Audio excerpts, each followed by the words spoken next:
We have been trying to, on the show, pretty regularly talk about the need to really get going on collecting signatures for Initiative 2066 because we only have until July 5th. So we have to collect 405,000 signatures in just over a month. It's a much shorter timeline than what we saw with the other initiatives, which were to the legislature. So the reason the Building Industry of Association of Washington is so passionate about collecting enough signatures for Initiative 2066 is they know what the implications will be.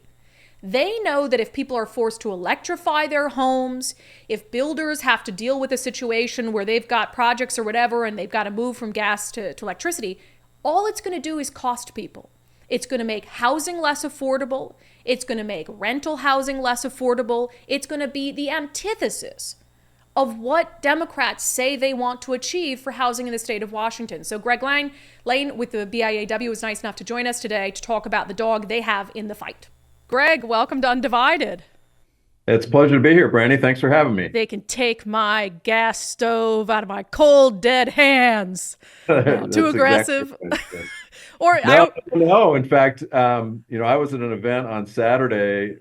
The people are fired up about this, and rightly so, because the cost that homeowners are going to have to bear, to make the conversion, you're talking $40,000 to $70,000 plus higher utility rates before that. I mean, the consumers really been sold down or sold out on this thing, and so people are really fired up. So no, I don't think you can be overly intense at all.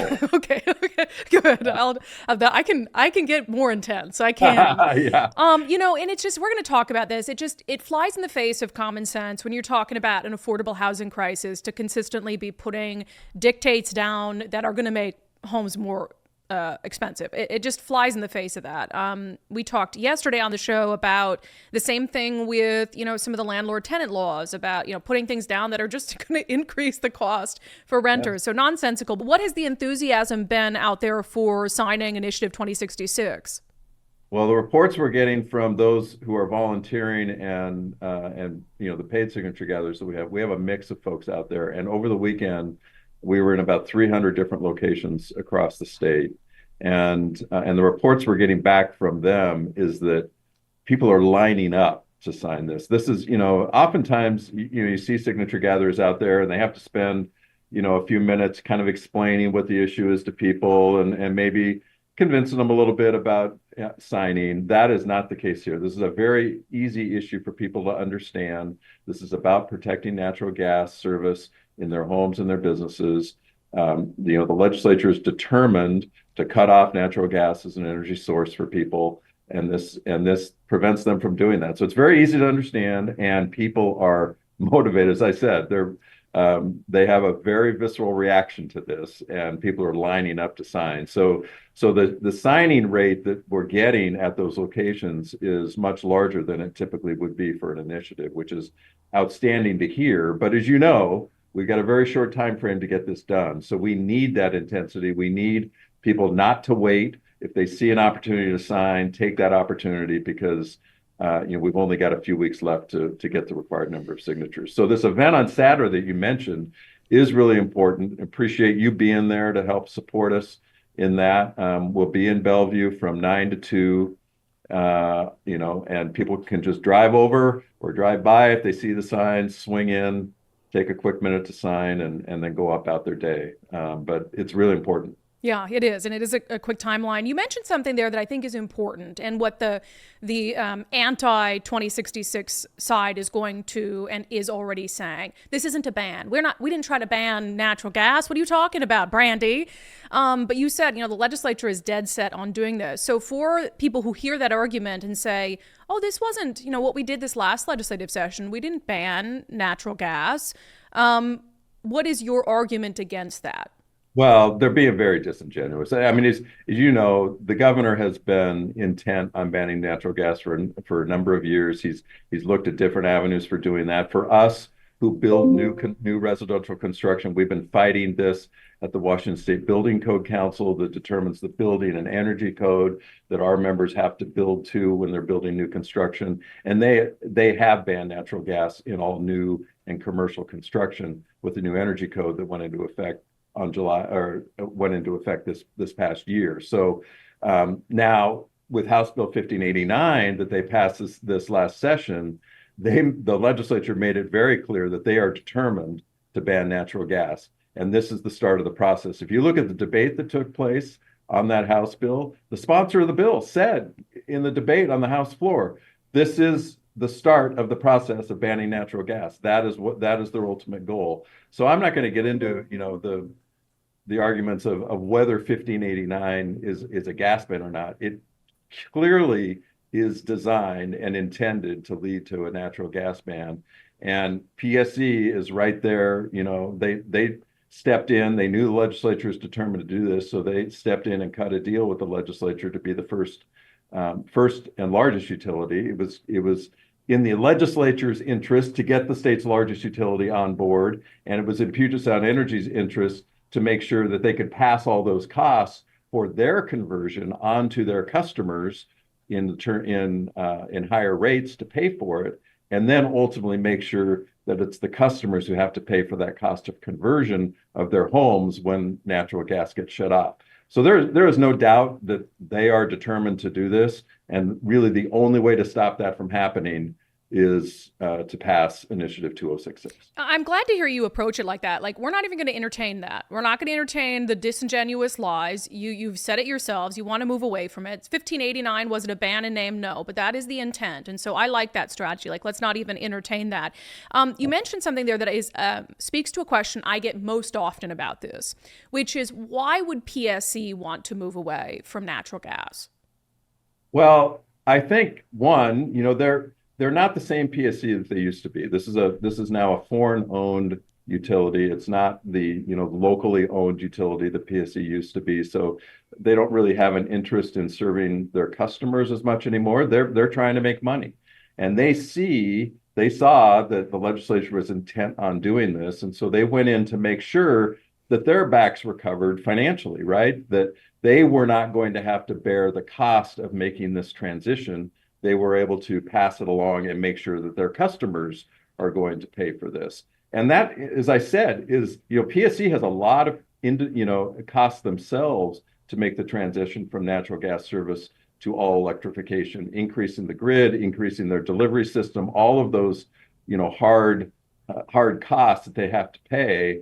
And they wanted to ensure that the legislature and ultimately UTC and the governor was going to support them passing those costs on to customers, that they wouldn't have to bear those themselves. And so that's why PSC stepped in to cut this deal on 1589. That was their motivation for being involved.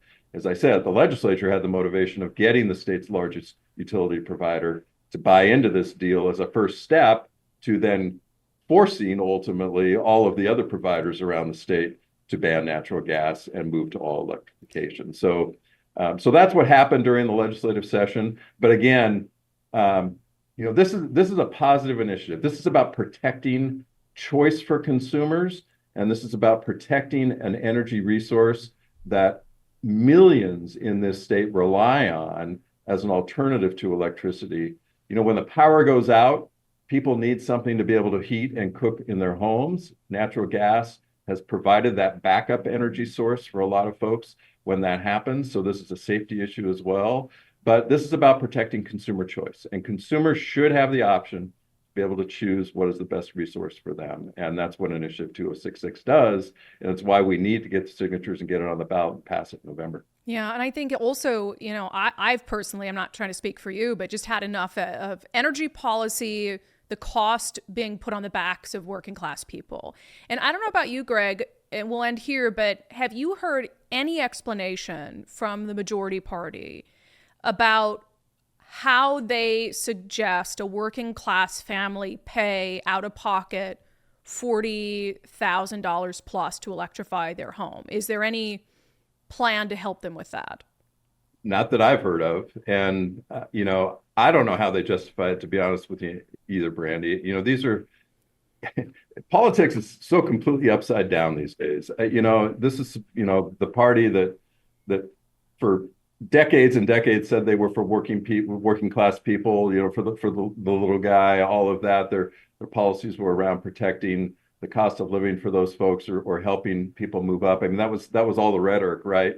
It's now completely turned on its head.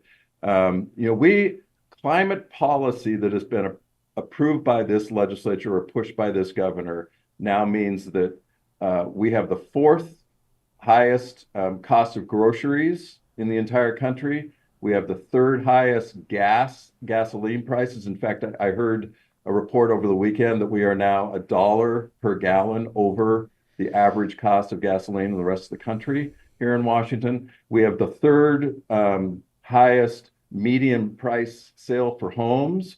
So, and it's all these climate policies that are, driving up all of these costs that hit lower and middle income people, more dramatically than they do others. And so I don't understand at all how, they can justify increasing the cost for working people and folks on fixed income. And now they want to go after utility rates and make those the highest in the country, probably in the end. And then also force people, as you say, to cover the cost of conversion. And for somebody who's on, a fixed income that paid off their home 20 years ago and is retired, how are they supposed to come up with $40,000 to $70,000? They can't. To pay that cost? They can't. They can't. And then they won't be able to sell their home because they're going to have to do that cost before they can sell it. They're just going to get trapped, and it's not fair to folks at all. It's wild. And that's why we want, and we're going to give working class people a choice. We're going to give them, that's all it is, give them a choice in November to decide if they want to proceed down this route. I tend to think the slogan, vote yes, pay less, is resonating with a lot of people who are struggling right now. We're going to give them a chance to vote yes, pay less at the gas pump, getting rid of the Climate Commitment Act, vote yes, pay less on this and protect gas. So Greg, thank you guys for jumping on board and putting the weight of the BIAW behind this as well. I love to see when trade groups get involved this aggressively in doing it, and it's really going to help. So thank you for being here. Thank you. Appreciate it. Appreciate all your help on this. And it's very important to our members. As you said at the beginning, the mission of BIW is to get as many people into home ownership opportunity as possible. We want to keep the cost of home ownership down and make it attainable for as many people as possible. And this issue fits right in line with that. So our members are strongly supportive of Initiative 2066.